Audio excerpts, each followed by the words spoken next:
Hey guys, welcome to the channel. This is my first video, so bear with me, but I'm going to be talking about MEPS. That's Military Entrance Processing Station. I'm currently working on joining the Air Force, so some of this might be Air Force specific. However, most of it should be pretty general across the board for every branch of service. I know a lot of people, myself included, want to research things before they get into it. I needed to know what I was getting into. I looked for videos and other information on MEPS and could not find a whole lot. So hopefully this video will be of some use to someone. So if you do like the channel, I'd really appreciate liking, subscribing, all of that. It's free. You guys can change your mind later if you want. So thanks, enjoy the video. So I went to the MEPS in Little Rock because I'm based out of Northwest Arkansas right now.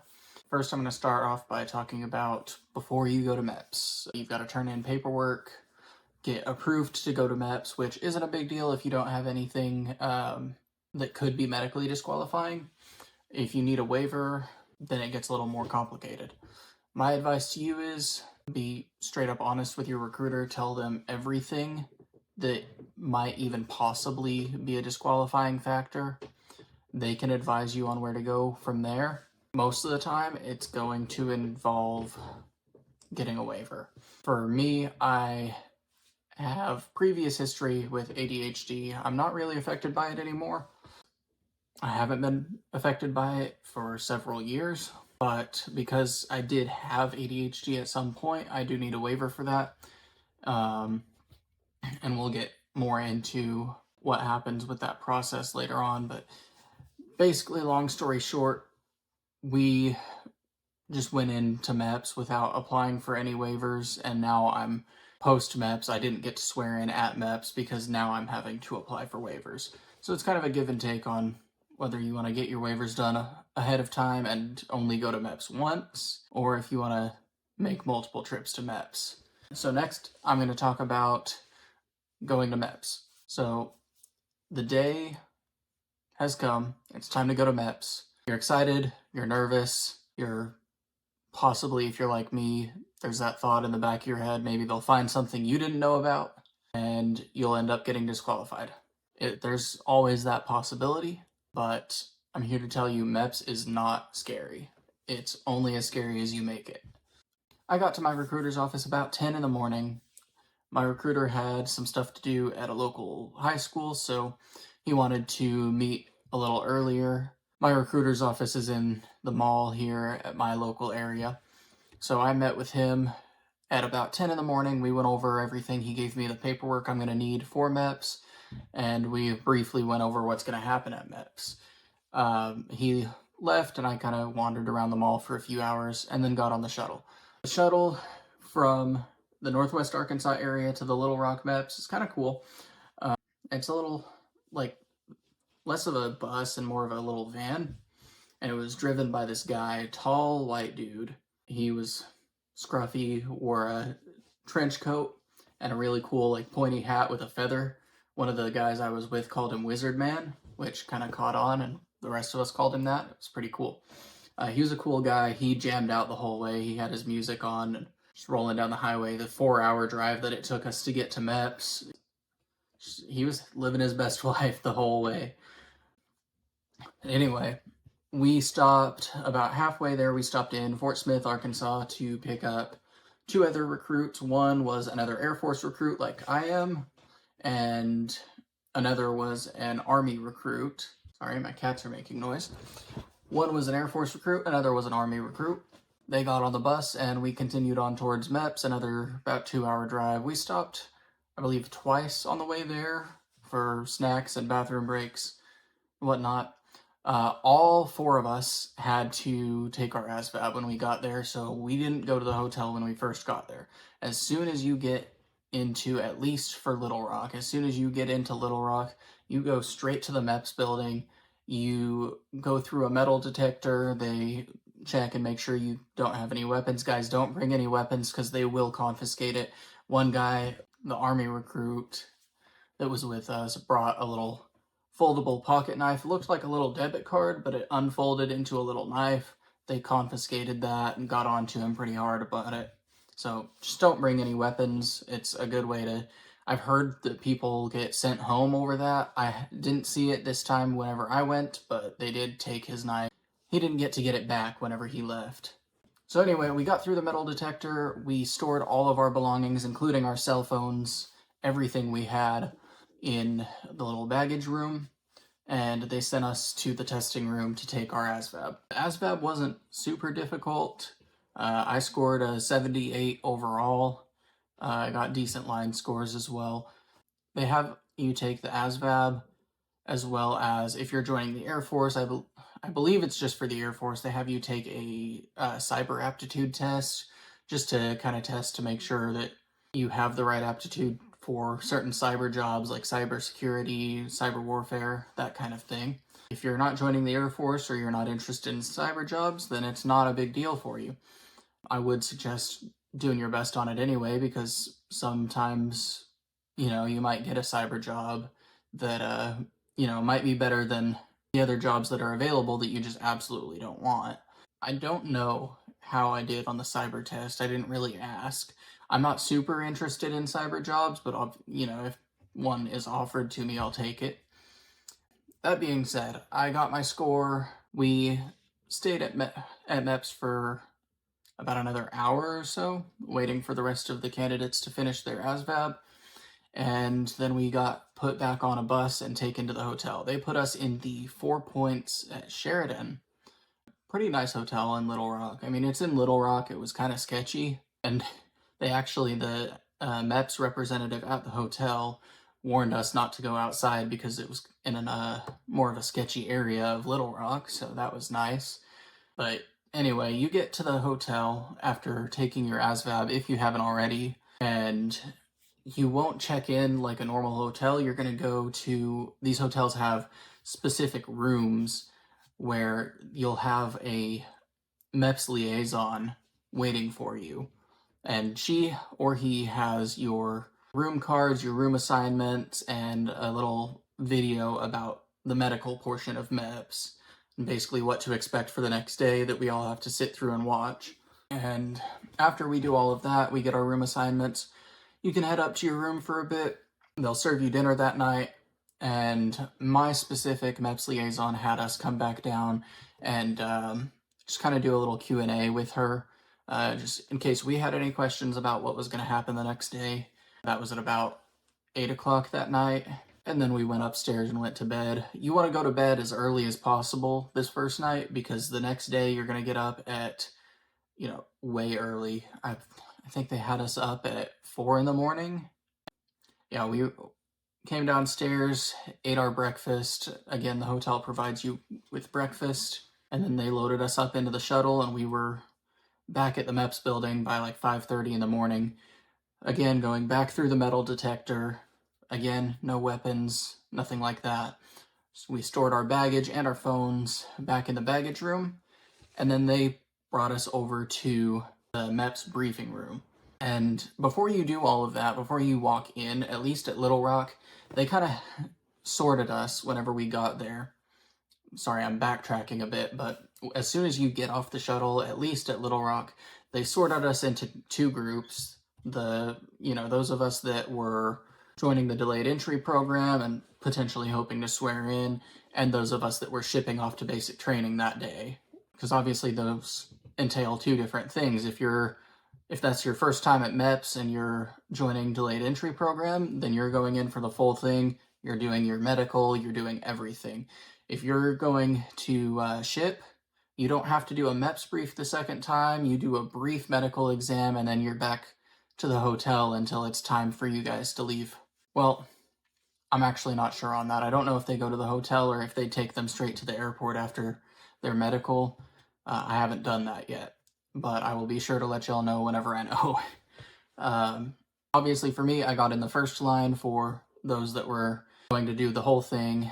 They brought us into the MEPS briefing room, sat us down, and the MEPS commander came in and explained to us everything that was going to happen. They went through a PowerPoint presentation about the medical processing, and one by one, as we left the MEPS briefing room, they did a breathalyzer on all of us.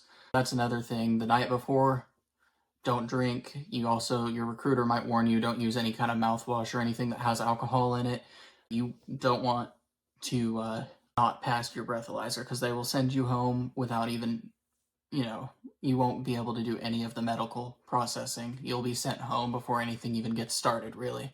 So anyway, after they breathalyzed us, we were sent off to the main medical area where they had all of their medical tests set up. And it's kind of just, you're thrown in this room and you're kind of just expected to find wherever has an open spot.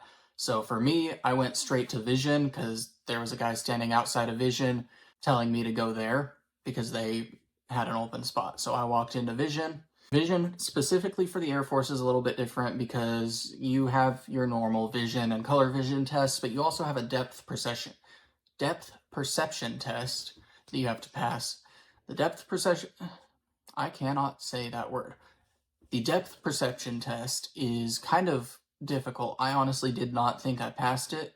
I did pass it somehow, but basically they give you a line of little circles, and these circles, one of them is supposed to kind of pop out at you, look a little closer or a little bit further away than the rest. You have to be able to tell which one that is. There's no time limit on this test, so you can sit there and stare at it for as long as you want. I stared at it for a long time. I did not see one that looked any different. I said a random one. I ended up passing. Don't tell MEPS. Anyway, no, for real, like, I did, there were gradual differences, but it was very difficult to see right away. I'm used to going into vision tests and, reading off of the chart and being able to knock it out really quickly. The depth perception test is one that you want to take slowly and really pay attention to, because it can disqualify you from a lot of the really good jobs. Like, if you want to go in for air crew, if you want to be involved in a flight crew at all, you have to pass your depth perception test. Okay, so after my vision test, which aside from the depth perception was pretty easy and basic, you read the usual chart that you see at a regular civilian eye doctor, and you'll flip through the little color vision test book that, again, you'd see at any regular eye doctor, where they've got the numbers in a circle and they're all similar colors and you've got to be able to tell them apart. Yeah, it's basic vision test. Next, you wander back out into that room and find wherever you can find a spot to go. For me, I went to do my blood work next, which really wasn't too bad. I had a bruise on my arm for like 2 weeks after this because my veins are really small. So like, they'll usually try to get you, where you would if you were donating blood, like right here above the elbow. They had to get me in my wrist, like right here, just because my veins are really small, and that just happened to be a better spot for them to get me. But I walked out of there with a bruise, and I had a bruise for like 2 weeks. They are not gentle at MEPS. Don't let that scare you. It's over in like 2 seconds, and then it's just, waiting for the little vial to fill up, and they pull the needle out and send you on your way. I did forget to mention, as soon as you walk into the medical room, they're going to hand you a cup and tell you to go fill it up at the water fountain. At least they did for us. You're basically prepping for the urinalysis test as soon as you walk into medical. They want you drinking water constantly until after you've given them a sample. Anyway, after my blood test, I wandered back out into the main room and sat for a minute, and then the woman that was administering the hearing test stepped out of her room and called me in. So I went to do my hearing test next. This one is a little interesting. They put you in a soundproof box with a pair of headphones and a little clicker like you'd see on a game show. And basically you're just sitting there in complete silence, listening for high or low pitched beeps. They come pretty quickly. You want to hit that button every time you hear, even if you think you hear something, you want to hit that button, because they move pretty quickly. They're looking for not only that you heard it, they're looking for how long it took you to click the button. My recommendation for this is close your eyes. Don't focus on anything else. You want to completely block out any other sort of senses and really focus on your hearing. After that, you're going to go outside, sit down, and wait until They call you for one of the next three things. It'll be a urine test if you're ready to go pee in a cup for them. A doctor's interview where you'll go and sit and talk to the doctor, or the physical, which is where the infamous duck walk happens. I'm going to go through what happened for me, which is exactly in that order. Me and about 4 other guys were ready to provide our urine samples at the same time, which was very awkward. They put us all in a bathroom together, had us stand like 2 feet away from a urinal, pee in a cup, and then finish off in the urinal after the cup was full. They do have to watch you the whole time you do so. It's not the most comfortable thing, but I mean, that's how it goes in the military. It's not going to be the last time that someone's going to have to watch you pee in a cup if you make it all the way through MEPS and get to join the military. So my advice is get used to it. So after that, you'll go and turn your urine sample in. You'll initial on the seals, just like any other drug test you might have done for a civilian employer. You'll go back outside and wait. There is a lot of waiting that happens at MEPS, especially after you're done with the vision, blood, hearing, and urine sample tests, because at that point you're going through one-on-one doctor interviews, essentially. The very next thing I did after waiting for about 20 to 30 minutes is I was called in by the doctor that was in charge of doing the records review and interview process. So, excuse me.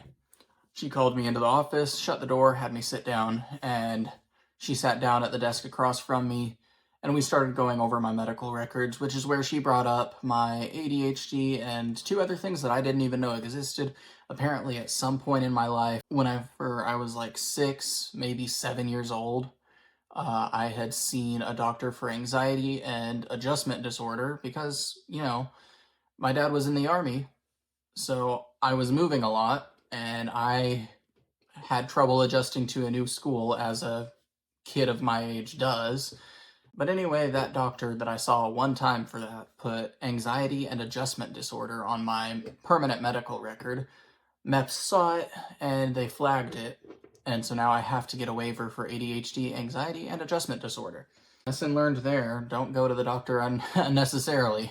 Anyway, the real lesson to learn from that is, if it's documented, the military knows about it. It doesn't matter what branch you're joining, it all goes to MEPS. MEPS has a system, I believe it's called the New Genesis system. It has the ability to pull all of your medical records from literally anywhere, and they can see everything that you've ever had a doctor's visit for. They had previous visits for, like, whenever I had strep throat, whenever I was a teenager. They had everything. So the lesson to be taken from that is, some people online will tell you, oh, well, you know, just don't list such and such medical stuff and just try to get through MEPS. Maybe they won't find it. No, that's a horrible idea, and it's going to cost you more time, because you're just going to end up having to get waivers for it, and they're going to ask you, why didn't you bring this up? You are legally required to tell us about it. Otherwise, it's considered false enlistment, or enlisting under false pretenses, or something like that, and it's a crime. It's a criminal offense. And they will warn you about that in the MEPS brief as well. So you don't want to really mess with that. There are people that have gotten through MEPS without being 100% honest. My advice is, if it's documented anywhere, whether it's medical or like criminal history, be 100% honest, both with your recruiter and with MEPS, because they will find it. And it's just going to make things harder for you than it would if you had just been honest and upfront about it right away. So after all that, she kind of outlined, the doctor that I was speaking with kind of outlined, okay, this is exactly the information you're going to need for the waiver. They communicated with my recruiter. My recruiter understood what was going on before I even got home. Anyway, after all of that, I believe she had me read from a little passage. I don't know if they do this for everyone, but I also had a tic disorder on my record. They were wanting to make sure that I could read fluently. I don't know if they do this for everyone, or if it was specifically because of my medical record. But it's just a little passage about that long. They wanted you to read it just from beginning to end, and they're really looking to make sure that you can read it correctly, fluently, without having to stop or stutter through the passage. As long as you can do that, you're fine. Okay, so after that, they sent me back outside. I sat down for another 20 or 30 minutes, maybe longer, and the doctor called me in, the other doctor, for the physical.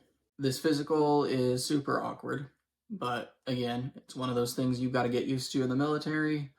A lot of people are going to see you without clothes on, so get used to it. He walked into the office. He basically, as soon as we walked in, he told me to get undressed all the way down to just my underwear. And he did initially just the typical sports physical that you would be used to if you played sports in like middle school, high school. They do everything that you can think of that they would do in a sports physical. They checked all of that, made sure that you didn't have any open wounds. From there, you step outside into a bigger room. You're still alone with just you and the doctor, but that's where you perform several like physical exercises, such as the duck walk. The duck walk is not difficult. It's if you are used to roll stepping. I was in marching band in high school, so I was really good at roll stepping because I've been doing it since high school.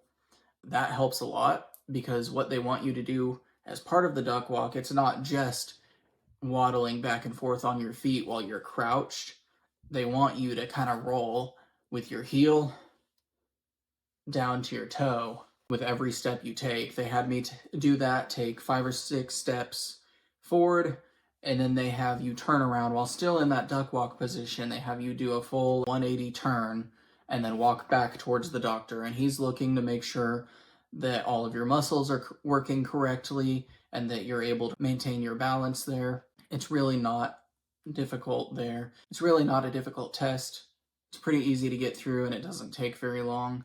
He'll ask you to do a couple more things, just stretching various parts of the body, and all he's doing is checking your muscles, working different muscle groups, making sure everything works properly so that you have a lower chance of injuring yourself whenever you go to basic training. So after all of that, obviously I didn't continue through the rest of the process because I was temporarily disqualified on my waiver. I needed to get a waiver for, again, ADHD, anxiety, and adjustment disorder. Currently, I'm working on that. I've been back home for a little while now. I just finished recently getting all of my documents together for that and getting the waiver submitted to the Surgeon General for approval. So fingers crossed that comes back quickly so I can get back to MEPS and swear in. But yeah, for those of you that are in, peak mental condition, a peak physical condition, you guys get through MEPS without having any waivers that are needed. You guys can go straight into meeting with your respective branch representative. Again, for me, it was the Air Force. I still went, sat down, and talked to the representative, and we got everything else taken care of, everything that we could at this point in time. But for those of you that will be qualified medically right away, you'll go straight to the representative. You'll start looking at jobs. You might even pick a job if there's one open right then and there that you're prepared to accept. Great, take it. If not, there's no pressure, at least for the Air Force, there's no pressure right away to choose a job. You can sit in the delayed entry program for a while, so you don't have to pick a job right away. You can go and talk to him. You, I believe, make your job list with him, and that gets uploaded so that if any of the jobs that you do want come available, they know to let you know and get you put in for that job. He'll also go over your ASVAB scores. He'll tell you what you qualify for. And for the Air Force specifically, we have a lift test. They want to make sure that we can lift a certain amount of weight. I believe the max is 110 pounds. They've got this machine. You can look it up online. It's called the X Factor machine at MEPS. There are plenty of YouTube videos on it. It's basically just a deadlifting machine. It's like you're deadlifting on a smithing machine. You're just bending down, picking up this weight, and you really aren't even, you don't have to like put it over your head or anything. My representative just had me bend down and pick it up, just stand up with it with my arm still fully extended. And as long as I could stand up with that weight, that was all he needed. And he maxed out my weight on that, which again was 110 pounds. So anyway, after all of that, after you're done with the representative, you may or may not have chosen a job already. You go to swear in. You'll go with, they do it, I believe, at the top of every hour, and you'll go with whoever else is ready to swear in at that time. You'll go into a room. If you're like my MEPS station in Little Rock, they record it, broadcast it on their Facebook page so family and friends can watch. You'll swear in to the United States Air Force or whatever branch you choose, and you'll, at that point, be done with MEPS, and you'll go home. Again, this is if you've completely passed your medical and you don't have anything else to worry about with MEPS. If you swear in, if you go into that room with all the flags and you swear into the military, you're cleared, you're good to go, you're in the delayed entry program, you either have a job or you're waiting for a job to come open. And at that point, you're just going home, you're relaxing, you're waiting for that job to come open, and you're waiting for your ship date to leave for basic training. So I hope that cleared up any concerns anyone might have for MEPS. If you have any questions at all, you can put it in the comments. I'll do my best to respond. I can't really think of anything I've missed at this point. I am going to keep updating this channel as I move forward, hopefully. After I get my waiver for ADHD and everything, I'll definitely give an update, because at that point I'll probably be going back to MEPS, because I do still have to go back to MEPS to swear in. So yeah, I'll be updating this channel regularly, hopefully, and all the way through my Air Force career, hopefully. I'll keep it updated. So if you guys have any questions at any point, just drop it down in the comments. I'll respond as quickly as possible. But yeah, y'all have a good rest of your day. Thanks for watching.